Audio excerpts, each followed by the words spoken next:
Magandang hapon po mga kababayan. Ito po muli ang iyong kabayan, Chris Villanueva po mula po sa Kingdom of Saudi Arabia po. Ngayon, pag-usapan po natin yung Senate Protection Custody po. Marami po mga law expert po sa atin, kahit mga lawyer po natin. Sinasabi po nila, yung Senate custody po, ay wala po sa batas. Kumaga pa, sinasabi nila, hindi po dapat to naging protection sa isang senador dahil wala naman po ito sa batas eh. Kumaga parang lumalabas kapritsyo lang po ito ng mga senador na nag-ano po, na ah, nagsabi po nito na proteksyonan po si Bato. Kung wala po ito sa batas, may problema po sa mga senador po na nag-implement po nito. Dapat po may managot. Dahil po sa mga pangkaraniwang mga Pilipino po, kapag ikaw po ay nagtago po ng mga hinahanap sa batas o may mga warrant o pares, kasabot ka po sa kaso. Yung ano po yun, harboring of criminal po yun. Obstruction of justice po yung ginagawa po ninyo. So, kung sa mga regular po ng mga tao na wala po sa posisyon, ganito po yung mangyayari. Ano po bang pinagkaiba po namin sa mga senador? Di ba po ba? Hindi po porket may kapangyarihan po sila, pwede na po silang makaligtas po sa batas o gumawa po sila ng panuntunan po nila para proteksyonan po nila isa't isa po nila.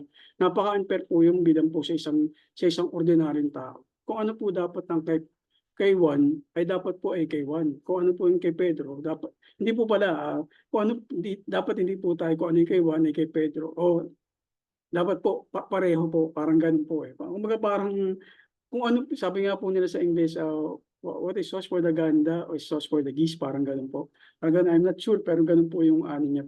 Kung ano po yung, kung paano po pina-apply po sa akin yung isang batas, dapat ganun din po sa mga senador. Kasi sila nga po yung gumawa ng batas, di ba po ba? Hindi po yung batas na ginawa po nila para proteksyonan po sila. Ang batas po na yan, para proteksyonan po yung lahat po ng Pilipino. Lahat po ng batas po na yan, dapat sakop lahat ng Pilipino, kahit sino ka pa. Ang mga senador naman po, hindi naman po yan ano eh. Hindi naman protected po yan, protected ng batas yan kapag may ginawa po silang kasalanan, di po ba? Hindi po sila exempted sa batas. Sa ginawa po ni Senator Peter Cayetano, tsaka yung mga proposal po ng ibang mga senator na bigyan po ng protection si Bato, ayun po parang marami po talaga na tumaas po yung kilay, lalo na po yung mga tagapagturo ng batas o ng tagapagturo ng abogasya. Wala po sa konstitusyon po yung ginawa po nila. Panuntunan lang po ng ano yun, ang kapritsyo lang po nila, parang lumalabas yung layman's term eh. Parang kapritsyo lang po ng mga senador po yung nakakampi po ni Bato. Kung ganito po, dapat po magkaroon po ng solusyon ng ano po natin dito, ombudsman po natin o yung mga lawyer po natin na concern po sa mga Pilipino, sa Pilipinas, lalo na po sa mga Pilipino. Kasi po, naging katawa-tawa po yung Senate po natin. Hindi lang po sa atin, hindi lang po sa mga hindi makabato o hindi po kumbaga nasa neutral, naging katawa-tawa po tayo sa buong mundo. Para po tayo nagkaroon po tayo ng ano ng Senate kangaroo court po ba? O nagkaroon po tayo ng kangaroo house. Hindi ba naman po sila court pala, sa impeachment po pala. Nagkaroon po tayo ng kangaroo house eh. Mga parang banana house, o tinatawag ng banana republic po, di ba po ba? So, ito po, hindi, kahit sa mutig ng angulo po kahit anong pong paliwanag po nilang gawin, lalo na po yung mga nagla-live po sila na sinusugod na po sila ng na NBI, papatayin po sila. Dapat po magkaroon po ito ng dapat po it has to end, kumbaga parang ganun.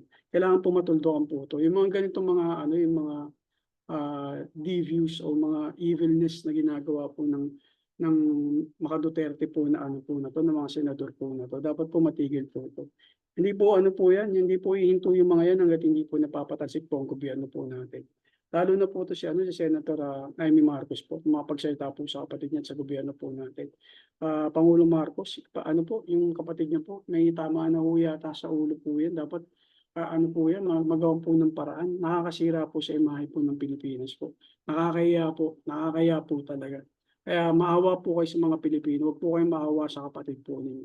Bigyan niyo po maging matibay, maging po kayo, maging tough po kayo, strong leader po kayo. Para hindi po kayo, yung iba po kasi parang nawawala na po sa inyo ng amor eh. Kahit na medyo neutral po kami o pinagtatanggol po namin kayo yung mga the recent days o mga recent month o years. Kaya lang, ito pong nangyari po na to, naging kahiya-hiya po ang buong Pilipinas eh. Naging kahiya-hiya po istasyon. institusyon po ng Senado na minsan po naging kabilang po kayo. Kaya sana po magkaroon po kayo ng tough stand po rito. At bigyan niyo po ng mga ng leksyon itong mga senador po na 'to na matitigas po yung ulo. Hangga't sa abot po ng makakaya po ninyo. Presidente po kayo, may makapangyarihan po kayo. Although may mga limitasyon, pero binigyan naman po kayo ng kapangyarihan kapag meron pong umaabuso ng kapangyarihan po nila. In particular po itong sa mga senador po na 'to, majority po ngayon. Dahil fugitive po yung isa, hinarbor po nila, binigyan po ng protection. Tapos sinasabi nila hindi naman po daw nakatakas dahil wala naman pong valid na warrant of arrest. Bakit nila binigyan ng protection kung wala naman palang valid warrant of arrest. Di ba po ba? Mga ginagagago po tayo ng mga ng mga senador po na to, lalo po si Senador Peter Cayetano. Grabe po, kakaiba po talaga kakaiba po yung mga senador po natin ngayon. Wala na pong galang sa batas. Wala na pong galang sa mga Pilipino.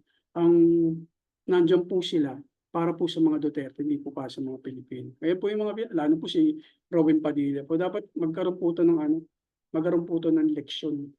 Kasi po, tinakas po niya si Bato.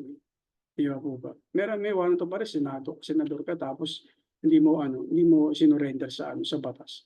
Ang ginawa mo sinakay mo pa, sabi nga, sinakay mo pa sa sasakyan, tapos hinatid mo kung saan man po hinatid po yan si Bato. Yun po ba, tama po ba yung ginawa po ninyo? Yung sa mga Duterte po na sinasabi na tama naman yung ginawa dahil wala naman pong valid na warrant of arrest. Meron niyang valid international warrant of arrest nga po yun. At saka, bakit po niyo po pinagtatanggol kung meron po bang NBI o walang NBI doon sa Tabensian? Law enforcement po yun . Di ba po ba? Tagapagpatupad ng batas po yun.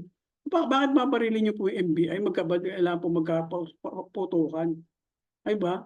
Hindi ko maintindihan bakit kailangan, ano yung logic, bakit pinagtatanggol niyo po pinagtatanggol niyo po yung kung sino po kung pinagtatanggol niyo po yung dapat po na tagapagpatupad ng batas, hinaharangan niyo, kinakampihan niyo yung una nagpaputok na papasok sa Senate. Mano kung pumasok sila sa Senate?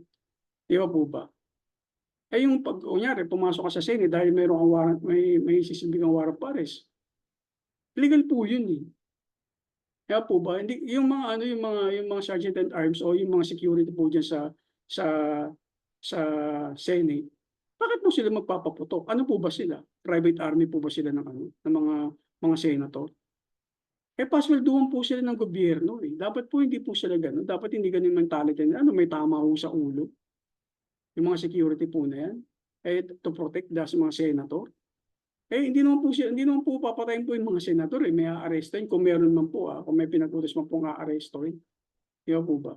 Napaka-illogical po yung ginawa po niya. Bakit magpapaputok po sila? Law enforcement po yun. Ano po ba yung ano po bang reason bakit kailangan magpaputok?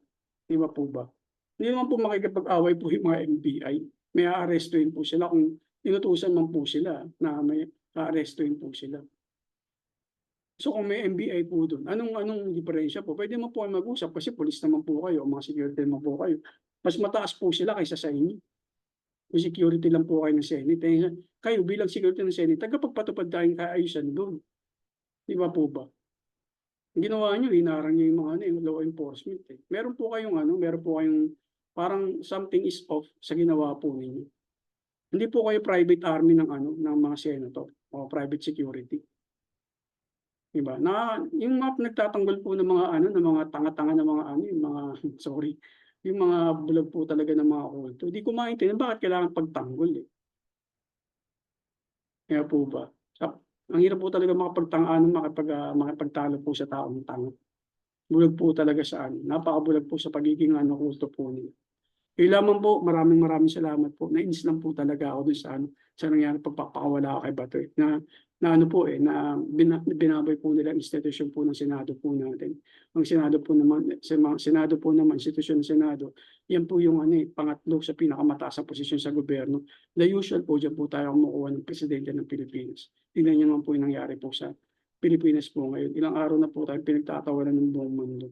Dahil yung mga mga lawmaker po natin, mga lawbreaker din po .